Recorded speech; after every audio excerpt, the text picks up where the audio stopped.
आज़ादी का अमृत महोत्सव 15 अगस्त स्वतंत्रता दिवस की समस्त देश एवं प्रदेशवासियों को हार्दिक बधाई, शुभकामनाएं। धर्मेंद्र सिंह लोधी राज्य मंत्री स्वतंत्र प्रभार संस्कृति पर्यटन एवं धर्मस मध्य प्रदेश शासन। लखन पटेल पथरिया विधायक पशुपालन डेयरी विभाग स्वतंत्र प्रभार राज्य मंत्री मध्य प्रदेश शासन की ओर से सभी देश व प्रदेशवासियों को स्वतंत्रता दिवस की हार्दिक शुभकामनाएं। स्वतंत्रता दिवस 79वें के उपलक्ष्य में मैं अपने देशवासियों, प्रदेशवासियों और जिलेवासियों को स्वतंत्रता दिवस की बहुत बहुत शुभकामनाएं देती हूं और माता रानी से प्रार्थना करती हूं कि सभी सुखी, संपन्न और समृद्ध रहें। समस्त दमोह के नगरवासी, समस्त जिलावासी और समस्त देशवासियों को स्वतंत्रता दिवस की हार्दिक शुभकामनाएं। इस 79वें स्वतंत्रता दिवस कार्यकाल में देश फले फूले और प्रत्येक नागरिक सुख समृद्धि को प्राप्त हो, ऐसी शुभेच्छा के साथ बहुत बहुत बधाई, शुभकामनाएं। दमोह में एक मीसाबंदी का साहस अब चर्चाओं में आ गया है और लोग प्रदेश की सरकार और स्थानीय प्रशासन को कटघरे में खड़ा कर रहे हैं। दरअसल स्वतंत्रता दिवस पर जिले के मुख्य समारोह में प्रदेश के उच्च शिक्षा मंत्री और जिले के प्रभारी मंत्री परेड की सलामी के बाद स्वतंत्रता संग्राम सेनानियों और मीसाबंदियों का सम्मान करने पहुंचे थे। कलेक्टर एसपी की मौजूदगी में मंत्री इंदर सिंह परमार इन सेनानियों का सम्मान कर रहे थे, लेकिन एक मीसाबंदी संतोष भारती का नंबर सम्मान के लिए जैसे ही आया, भारती भड़क गए। रुंधे गले से उन्होंने मंत्री के हाथों सम्मान लेने से मना किया। मंत्री परमार को एक पत्र दिया। मंत्री और कलेक्टर भारती को मनाते रहे, लेकिन वो नहीं माने और समारोह से चले गए। अब सवाल यही कि आखिर कोई सम्मान लेने से क्यों इनकार करेगा, तो इसमें 84 साल की उम्र के मीसाबंदी संतोष भारती ने दो प्रमुख वजह सामने रखी। पहली वजह निजी है और वो है कि 40 साल पहले सरकार ने उन्हें एक छोटा सा सरकारी मकान आवंटित किया था, लेकिन 40 सालों में उसकी रजिस्ट्री नहीं हो पाई। भारती का दावा है कि हर स्तर पर उन्होंने कोशिश की, लेकिन रजिस्ट्री नहीं हुई, जबकि हाई कोर्ट से वो मामला जीत चुके हैं। वहीं दूसरी वजह जिसे वो प्रमुख बता रहे हैं कि जिले के विकास का रोड मैप और विजन, जिसका जिक्र प्रभारी मंत्री के रूप में परमार कर रहे थे, वो झूठा है। भारती के मुताबिक मंत्री से बुलवाया गया कि जिले का विजन रोड मैप इलाके के बुद्धिजीवियों ने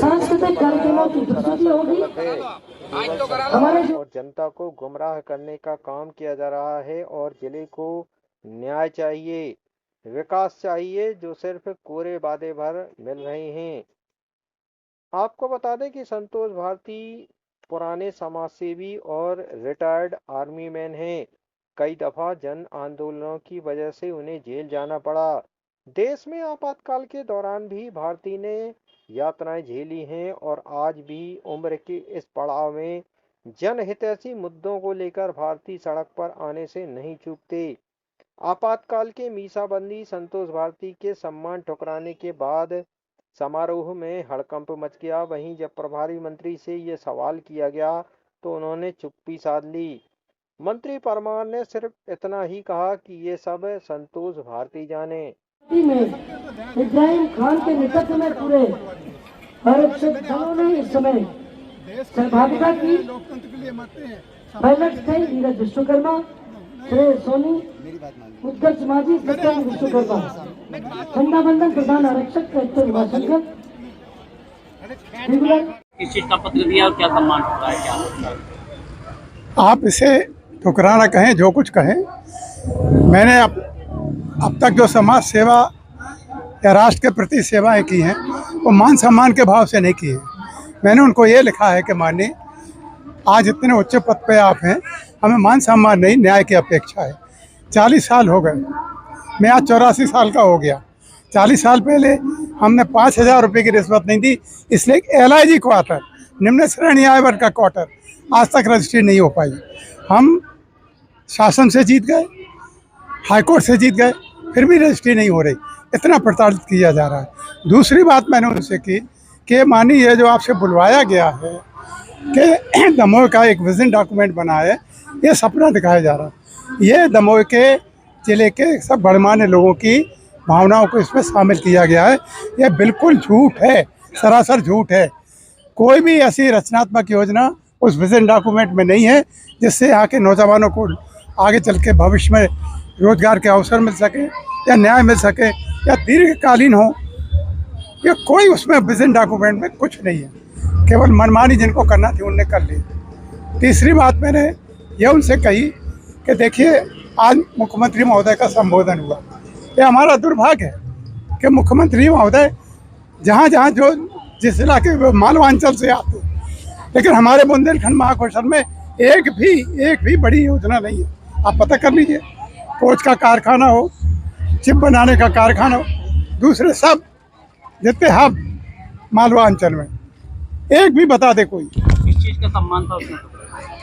है किस चीज का सम्मान हो रहा था उसमें? वो लोकतंत्र सेनानी के नाते करना चाहते थे, तो लोकतंत्र सेनानी की बात करेंगे आप तो उसमें मैंने लिखा है पत्र में,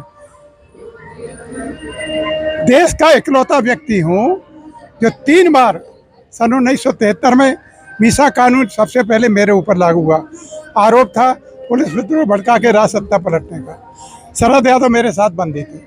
दूसरा 1974 जॉर्ज फर्नांडिस के साथ, जब all India railway men's federation के तत्वाधान में अखिल भारतीय रेल हड़ताल का आह्वान किया गया।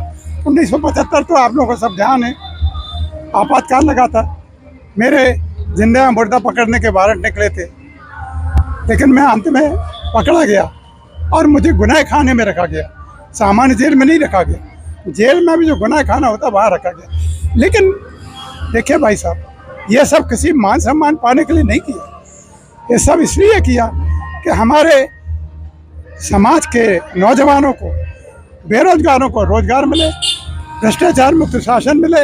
इन्हीं मूल्यों को आगे रख के हमने ये सपना देख करके सत्याग्रह किए हैं, मान सम्मान के लिए नहीं किए। इसलिए मैंने उस मान सम्मान को आप ठुकराना नहीं कहे, मैंने अस्वीकार किया, क्योंकि हमने आज तक नहीं लिया। आप देख लीजिए कभी भी